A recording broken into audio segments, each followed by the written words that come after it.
When talking about their church, Mormons, more properly referred to as members of the Church of Jesus Christ of Latter-day Saints, often use words related to the church's leadership and organization, such as prophet, quorum, and apostles. What are they talking about? What is the organization of the church, and why is it organized the way it is? Jesus Christ has and will always be the head of the Church of Jesus Christ of Latter-day Saints.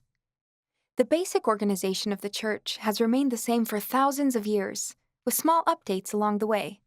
Under His divine direction, there are general authorities such as prophets, apostles and 70s, and local leaders to teach church members throughout the world. This is the same pattern and organization God has always used. During Old Testament times, prophets such as Adam, Noah, Abraham, and Moses were appointed to establish the church.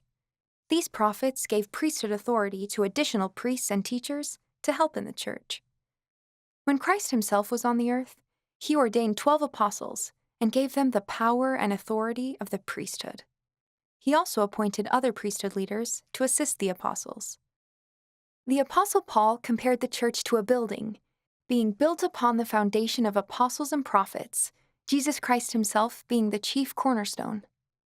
However, after the death of Jesus Christ and His apostles, the organizational structure of the church and the priesthood were lost. They remained lost for many, many years, until the spring of 1820, when a young boy, Joseph Smith Jr., prayed to God, asking which church he should join. In answer to his prayer, God the Father and Jesus Christ appeared to him, and from that day forward, they worked to restore their church to the earth. Joseph Smith Jr. became the first prophet of Christ's church in modern times. Since then, there has been a constant succession of prophets to lead the church.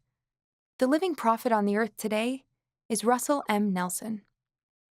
President Nelson serves as the president of the Church of Jesus Christ of Latter-day Saints.